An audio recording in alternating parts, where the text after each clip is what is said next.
Buenos días, mis queridos hermanos, mis queridas hermanas de la Primera Iglesia Bautista de San Antonio de los Altos. Para mí es un verdadero privilegio y un honor compartir con ustedes la enseñanza del tema del día de hoy. Para mí realmente es un inmenso honor y un inmenso privilegio que me da el Señor compartir esta actividad con ustedes. Hemos venido estudiando el tema Jesús es la plenitud de Dios. Y hoy nos toca el tema del ministerio del Espíritu Santo, contenido en el capítulo 16, versículos 1 al 23 del Evangelio de Juan. Antes de entrar en el tema, vamos a orar. Señor nuestro Dios, nuestro Padre Celestial, te estamos infinitamente agradecidos, Padre, por el inmenso privilegio que me permite en este día de compartir esta enseñanza con los hermanos y las hermanas. Te imploramos, mi Dios bendito, yo te imploro, Padre, que no permitas que sea palabra mía la que salga de mi boca, sino, Padre, que yo en esta hora me entrego en tus santas manos de una manera incondicional, implorándote que seas tú quien se manifieste poderosamente y a través de mí seas tú quien nos hable, quien nos enseñe, quien nos exhorte, quien nos edifique. Por Cristo Jesús, nuestro Señor, te lo imploramos. Amén. En los temas anteriores habíamos estudiado los versículos 15, 26, versículos 26 y 27, y en la segunda parte de este capítulo 16 está explicado el tema que nos ocupa hoy, que es el ministerio del Espíritu Santo. Ahora, dentro de estos dos versículos, de estas dos porciones que les he mencionado, hay una advertencia que le hace el Señor a sus discípulos de las persecuciones que iban a tener, que soportar. Vean ustedes que el Señor trata a los discípulos dándoles no buenas noticias, pero también le da consuelo. Porque primero las bendiciones del Espíritu Santo, pero les habla entonces también de las persecuciones que van a sufrir por causa de Él mismo. Pero el Señor les da ánimo para que ellos tengan confianza en que van a tener ayuda espiritual para la misión que el Señor les encomendó, que es la de predicar el Evangelio a toda criatura. Primero, Él les habla del odio que iba a tener el mundo contra ellos y como consecuencia de ese odio, las persecuciones. Él le dice que el mundo lo va a aborrecer. ¿Pero por qué lo va a aborrecer? No por ellos mismos, sino por el Señor mismo. Porque al que persiguen es al Señor y la misión que trae el Señor, que trajo el Señor, que es la de convertir, de restablecer la relación entre Dios y la humanidad. Y esa misión la cumplió el Señor totalmente cuando muere en la cruz y resucita al tercer día y asciende al cielo.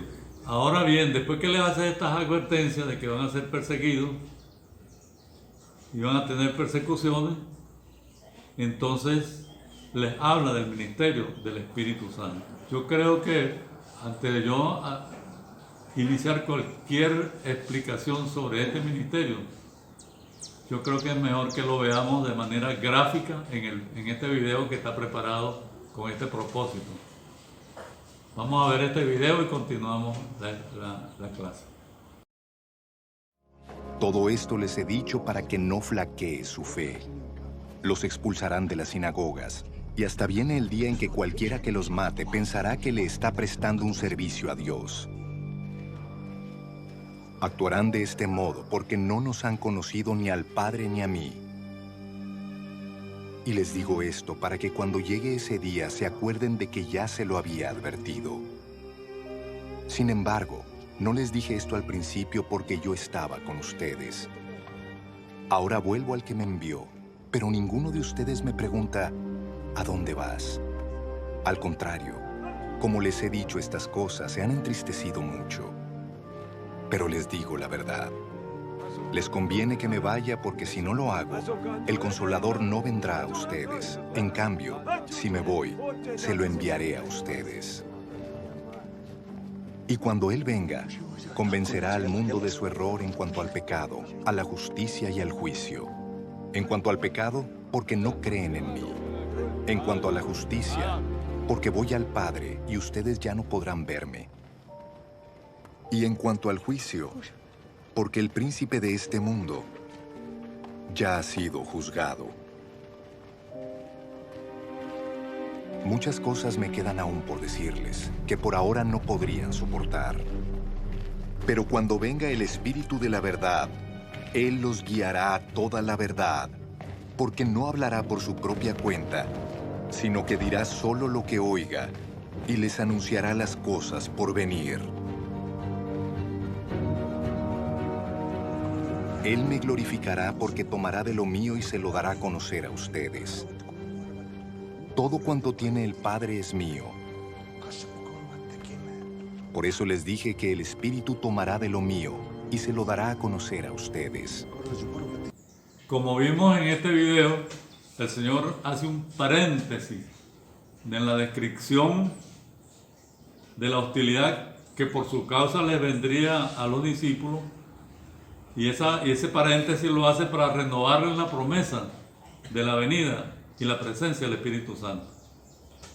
Ahora, el Señor es primera vez que les habla de esto. La razón de la demora en compartir estas verdades con ellos,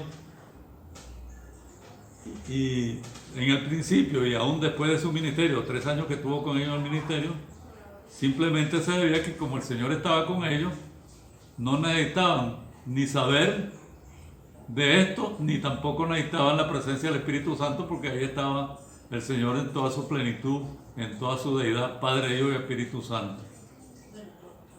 Entonces la presencia física de Él les llenaba todo y no necesitaban ningún otro consuelo. Pero ahora, ante la inminencia de su partida, entonces, y por la tristeza que empezaron a tener los discípulos con su partida, entonces Él ve la necesidad de hacerles conocer, de renovarles la promesa del Espíritu Santo, para que el Espíritu Santo, el Espíritu Santo iba a basar su obra redentora, que fue completada por Jesús con su muerte, su resurrección y la elevación a la gloria.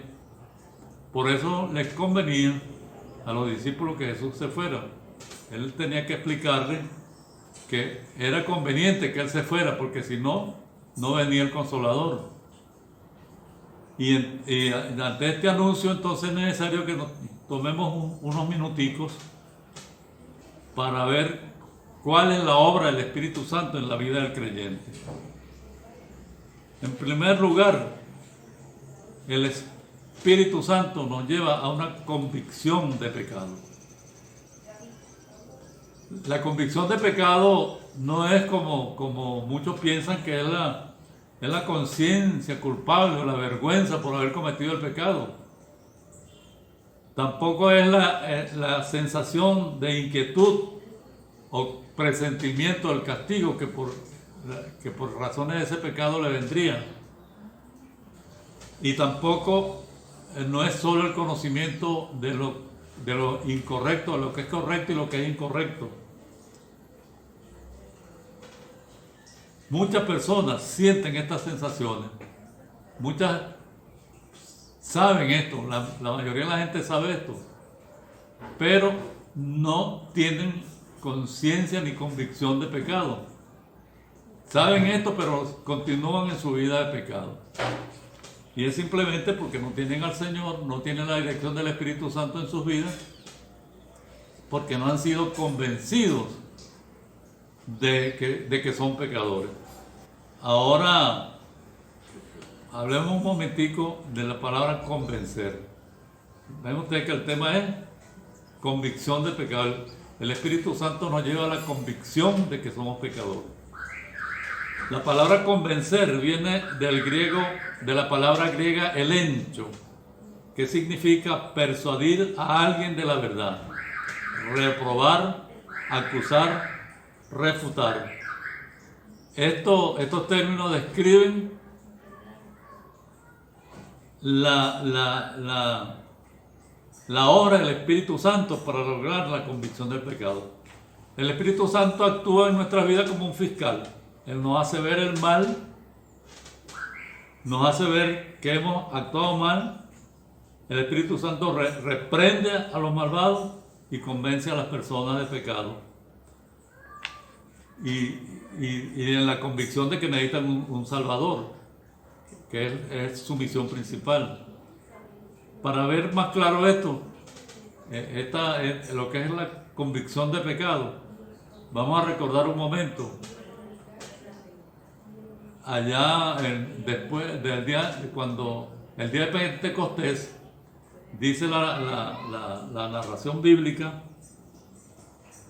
en el capítulo 2 de los Hechos, que salen todos los discípulos del aposento alto donde estaban reunidos y donde reciben la bendición del Espíritu Santo cada uno de los que estaban ahí, y dice que salen hablando en lenguas, hablando maravillas, hablando de las cosas de Dios. Y la gente que estaba ahí, que venía acuérdense que estaban en plena celebración de ese gran acontecimiento que celebraba la fiesta más importante que celebraban los judíos, que era la Pascua. Y había mucha gente de muchas partes que venían al templo a adorar. Y había muchos extranjeros que hablaban otros idiomas, y sin embargo ellos los oían hablar en sus propios idiomas las cosas, en la maravilla de Dios. Y esto los tenía confundidos totalmente, que algunos dijeron, están llenos de mosto. En este momento entonces entra Pedro en escena y predica. Le dice, no pueden estar llenos de mosto, porque es la hora tercera. La hora tercera son las 9 de la mañana. Nadie podía estar, y en ese pueblo menos, borracho a esa hora. Y de ahí comienza y les explica la vida, los milagros y la muerte y la resurrección del Señor Jesucristo. Cuando esta gente oye esto, dice el Hechos 2:37, al oír esto se compungieron de corazón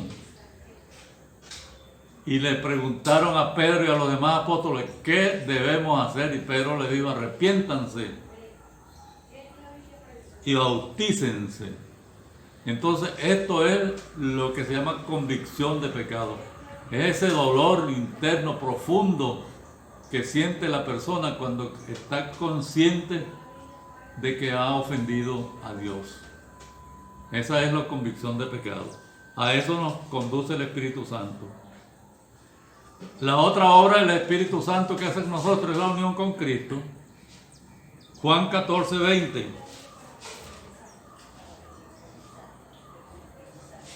Le dice el Señor a sus discípulos, en aquel día vosotros conoceréis que yo estoy en mi Padre, y vosotros en mí, y yo en vosotros.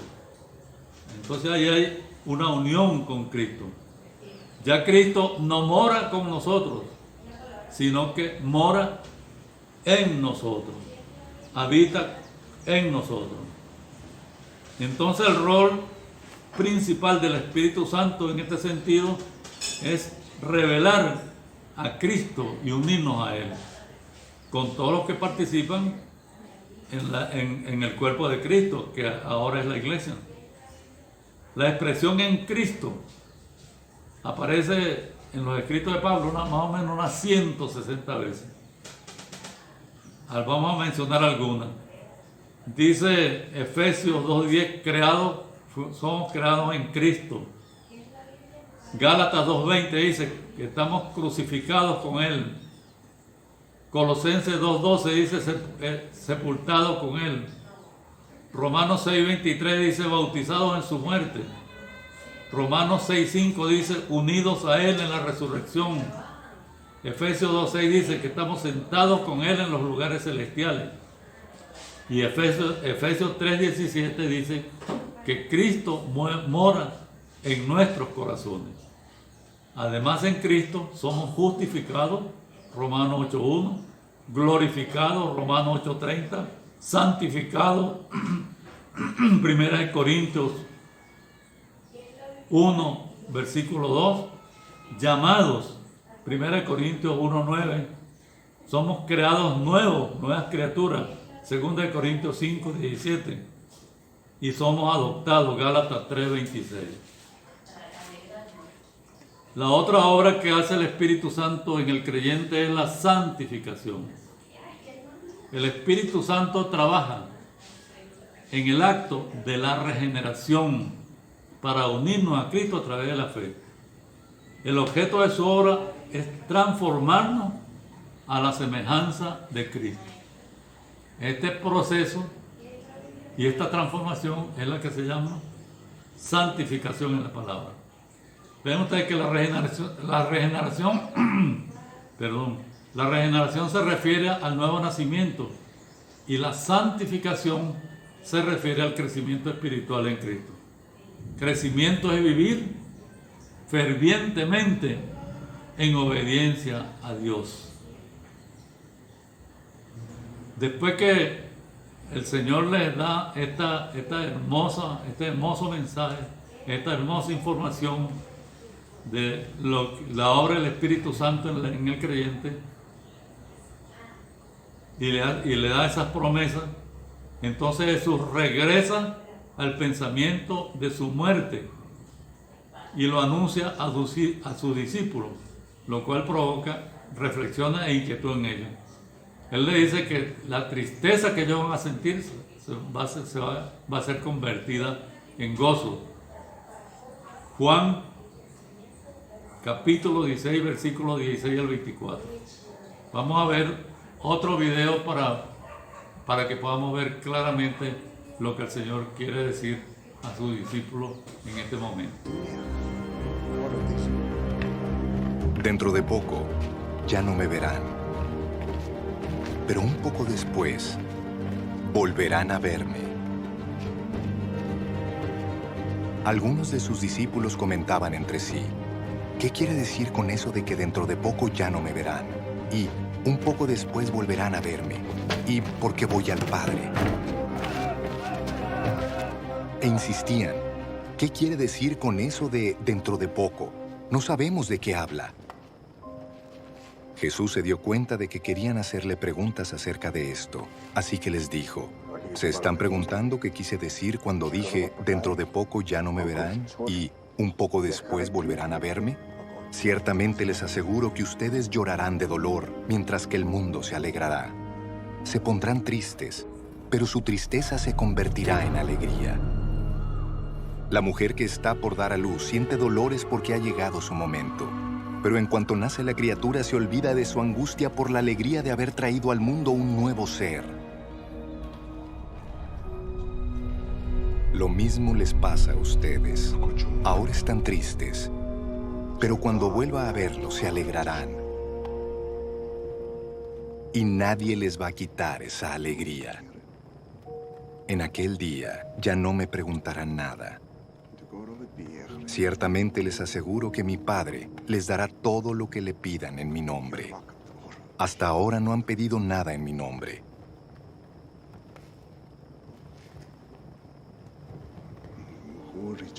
Pidan y recibirán, para que su alegría sea completa. Bien, después de ver este versículo, entonces podemos reflexionar que Jesús había anunciado a los discípulos hacía mucho tiempo que lo matarían, pero que resucitaría al tercer día. También en el discurso de despedida que hemos estado estudiando, había hablado de la necesidad de su partida y la ventaja que esto representaría para los discípulos. ¿Y cuál era una de esas ventajas? Que vendría, que él enviaría a otro consolador, en este caso, ya hemos hablado, el otro consolador es el Espíritu Santo. Pero aquí entonces él introduce un nuevo elemento. Vean ustedes, capítulo 16, versículos 16 al 24. El Señor introduce un nuevo elemento. Dice, todavía un poco y no me veréis. Y de nuevo un poco y me veréis, porque yo voy al Padre. Esto le causa inquietud a los discípulos y comienzan a preguntarse, bueno, ¿qué querrá decir él con esto de que un poco me veréis? La expresión un poquito y no me veréis seguramente se refiere a su muerte inminente. Desaparecería de la vida como hombre vivo al morir, pero en todo sentido desaparecería al ser enterrado. El nuevo elemento se ve en la segunda frase. De nuevo, un poquito y me veréis. Hay tremendas discusiones sobre esto. Y los estudiosos dicen que esto se refiere a la resurrección del Señor, cuando los discípulos lo vieron resucitado.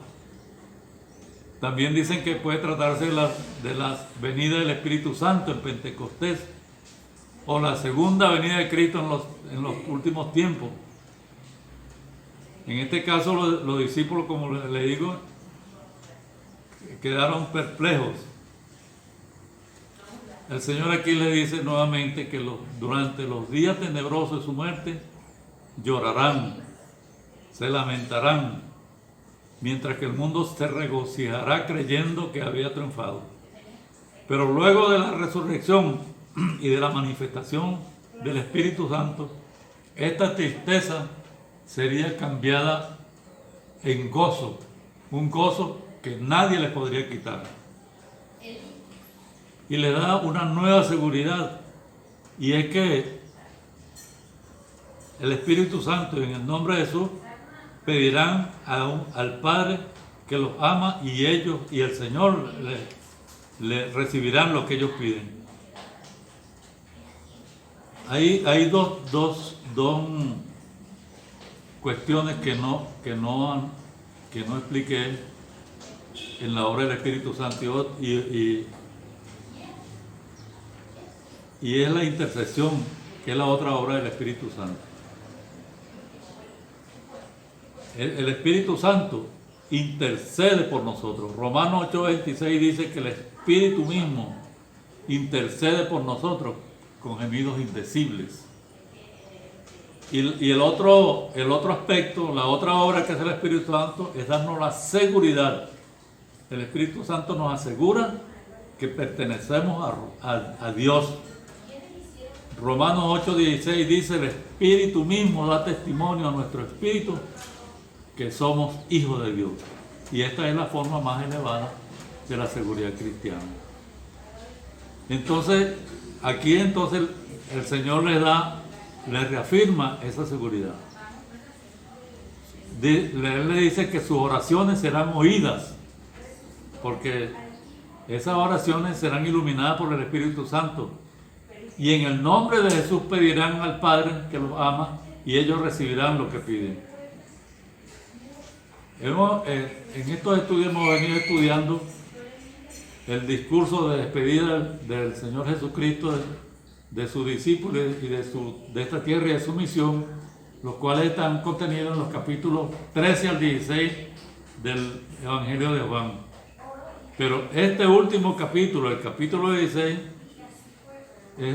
constituye un mensaje final, un tipo de testamento, un adiós Pues luego, después de esto, viene el arresto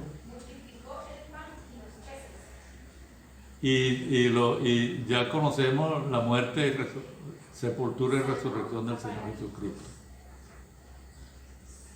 Lo que sí podemos tener la convicción, mis queridos hermanos, mis queridas hermanas, es que nosotros tenemos una promesa segura, y es que el Espíritu Santo mora en nosotros, que el Espíritu Santo nos guía a toda verdad, que el Espíritu Santo nos da consuelo, nos da fortaleza, nos da gozo, nos da seguridad y nos quita el temor del fracaso y nos quita el temor, el fracaso de nuestra misión y nos quita el temor a la muerte, porque como decía Pablo, para mí el vivir es Cristo y el morir es ganancia. Entonces esa debe ser la convicción que debemos tener nosotros, que el Espíritu Santo que mora en nosotros nos está guiando permanentemente a las verdades profundas de Dios, y de ahí sacamos los tesoros para vivir una vida que, como dice la palabra, debe ser de victoria en victoria, de gozo en gozo. Para terminar, quiero dejarles unas preguntas para reflexionar. ¿Qué puede hacer el Espíritu Santo en tu vida? ¿Puede hacer lo mismo que hizo en los discípulos? ¿Qué significado tiene para ti el pecado? ¿Cuál crees que es el papel del Espíritu Santo en la vida de una persona? Esto es para que ustedes reflexionen y nosotros mismos podemos dar respuestas de acuerdo a nuestra fortaleza y a nuestra seguridad espiritual en el Señor. Que Dios les bendiga, hermanos, que Dios les bendiga, hermanas.